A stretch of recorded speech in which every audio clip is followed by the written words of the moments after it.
single morning.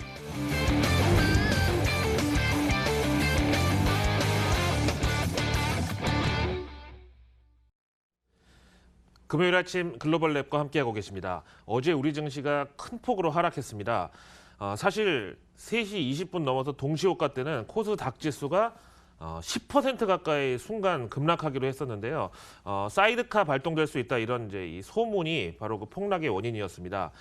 당연히 이제 어제 기관과 개인 투자자들 모두 좀 상처를 입었고 그런 만큼 미국 증시가 어떻게 방향성을 나타내는지에 모두가 관심이 컸던 오늘 새벽이었는데요. 다행히 미국은 한국보다는 그렇게 낙폭이 크지 않았고 결국 트럼프가 울렸던 증시를 트럼프가 좀 약간 달래주었다, 다시 웃었다 정도는 아니고요. 이렇게 볼 수 있겠습니다. 로이터 통신의 마감 브리핑 보시면요. 솔직히 어제 우리 증시 대혼란이었는데 그거보다는 그래도 조금 평온해 보이죠. 대한민국이 검은 목요일이었다면 미국은 약간 그레이 서스데이 정도로 이렇게 마감이 돼서 우리보다는 그렇게 낙폭이 크지 않았던 증시. 트럼프 대통령이 어제만 해도 솔직히 우리 증시에 대량 투매를 불렀던 발언이 바로 중국이 판을 깨려고 하고 있다. 중국이 깽판 쳐서 지금 무역 협상이 불발되기 직전이다. 이렇게 말을 했다가 다시 미국 증시 개장 이후에는 여전히 이번 주에 협상 타결의 여지가 남아있다라는 발언을 해서 월가의 낙폭을 많이 줄여주었습니다. 그다음에 또 트럼프 대통령이 시진핑 중국 주석으로부터 뷰티풀 레터를 받았다. 아름다운 서신을 받았다.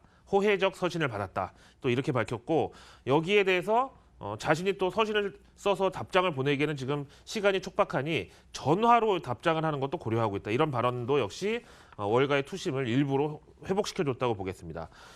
그런 가운데 이렇게 하도 트럼프의 입에 전 세계 증시와 경제와 정치, 사회, 문화가 흔들리다 보니까 로이터 입소스 폴에 따르면 3주 전에 비해서 트럼프 진짜 탄핵이 돼야 되겠다, 안 되겠다, 더 이상은 못 봐주겠다 이런 비율이 5%포인트 상승한 45%까지 올라갔다는 보도까지 붙어 있습니다. 자, 그다음에 이제 어제 다행스럽게 우리 장 마감하고 나서였으니까 그나마 다행이었는데요. 북한이 또 미사일을 발사했습니다. CNN에서는 트럼프가 이에 대해서 발언한 것을 싣고 있는데 김정은이는 아직까지 협상할 마음의 준비가 안 돼 있는 것 같다. 아직도 저런 짓을 하고 있는 거 보니까 준비가 안 된 게 분명하다. 이렇게 얘기해서 솔직히 두 번째 미사일 발사에 대해서 이번에는 첫 번째와 다르게 세게 말을 할 줄 알았는데 이 정도면 그래도 톤 다운을 해줬다. 이런 평가였고요. 북한 미사일에 대해서 그 누구도 애니바디도 해피한 사람이 없다. 당연한 얘기. 미사일을 보고 해피하다는 사람은 좀 이상한 사람이죠.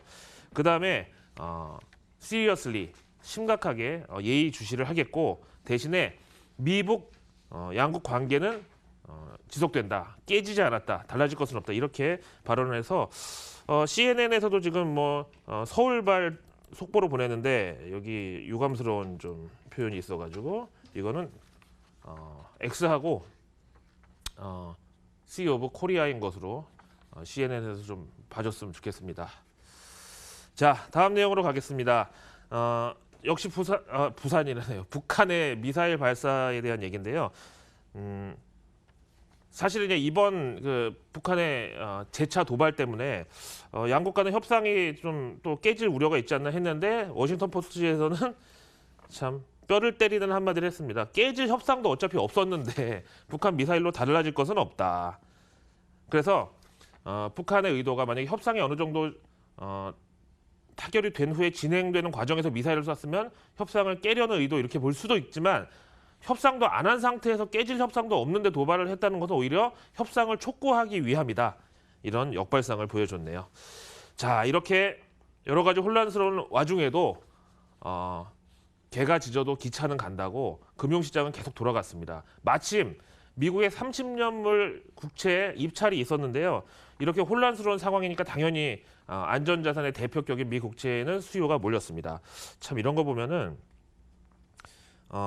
바로 어제 있었던 미 국채 10년물 입찰 결과는 상당히 좀 부진했었거든요. 근데 트럼프가 저렇게 위협스러운 발언을 하면서 시장이 내려앉으니까 다시 30년 만기 국채 수요는 엄청 몰렸다. 미중 대치 속에 안전자산 수요가 몰린 건데 190억 달러니까 우리 돈으로는 한 22조 5천억 원 규모 되고요. 사실 지금 각국 중앙은행이나 글로벌 금융기관들이 미 국채 얼로케이션 그러니까 미 국채 비중이 사실 너무 비대합니다. 그럼에도 불구하고 트럼프가 저렇게 미중 무역 협상에 대해서 파행적 발언을 하고 이러다 보니까 결국은 안전자산 수요가 더 몰렸던 상황인데요. 이걸 뭐 의도적이라고 보긴 그렇겠지만 금융시장 입장에서는 트럼프가 진짜 효자 아닌 효자 노릇을 하고 있는 거죠. 자, 그러면 이렇게 어지러운 상황에서도 시장 관점의 분석은 이어지고 있다는 점을 참고해 보시기 바랍니다. 마켓워치 보시죠. 무역 전쟁 속에서 매수 신호를 찾아라라는 건데요. 잘 아시는 대로 시장에는 여러 가지 재료가 있죠. 뭐 실적, 경기 둔화, 뭐 그다음에 연방준비제도 이사회, 통화정책, IMF 경제 전망 등 여러 가지 재료 중에서 제일 효과는 크지만 사실은 알고 보면은 별거 아닌 걸로 판명됐던 게 바로 정치적 리스크였다. 브렉시트가 가장 최근에 확실한 예 중에 하나인데요. 이런 어떤 정치적 리스크는 결국은 전통적인 저가 매수의 재료가 됐고, 그다음에 이제 미중 무역 협상 문제가 사실 뭐 하루 이틀에 불거진 것도 아니고 또 앞으로 한 방에 해결되고 끝날 일도 아닌데요. 지금 이코노믹 팔러시 언설튼티 인덱스 우리말로 하면 경제 정책 불확실성 지수를 보면 지난 1년 동안의 흐름을 봤을 때 이게 이제 S&P 500 지수하고 정확하게 이제 역동조화에서 나타나고 있다는 거예요. 이제 그런 차원에서 봤을 때는 여기서 지금 세 번의 고점이 이제 작년 7월 뭐 그리고 작년 12월, 9월 이렇게 되는데 결국 이때가 증시는 다 저점을 찍었던 구간이었다라는 점이고 그래서 이제 정확한 역동조화를 말씀드리고 월가에서는 그러면 앞에 말씀드린 대로 매수 신호를 찾아야 되는데 어떤 게 유망하냐고 봤을 때 솔직히 이거는 경제 원론에 나오는 용어인데요. 재화와 용역이라고 그러죠. Goods and Services. 그걸 봤을 때 재화보다는 용역 쪽에 그래서 미국 증시에서는 수혜주로 마이크로소프트, 애플, 구글, 아마존 이 마가 있잖아요. 이게 매력이 더 올라갈 것이다. 근데 애플이 저는 솔직히 왜 서비스 기업인지 조금 애매하긴 한데 어쨌든 생산은 중국에서 해가지고 애플은 이제 컨텐츠와 소프트웨어 쪽에 집중을 해 나가고 있으니까 솔직히 더 이상 뭐 아이폰에 편중돼 있지 않은 그런 상황이다 보니까 애플도 결국 이런 서비스 기업에 들어간다 이렇게 봤어요. 자, 그렇다면 이제 중요합니다. 오늘 이번 주 마지막 거래일 과연 대응 어떻게 해야 되는지 현지 전문가 의견 통해서 오늘 이제 2시간 10분 있으면 개장할 우리 증시 외국인들의 흐름을 좀 미리 맛보기로 월가 인터뷰에서 알아보기로 하겠습니다.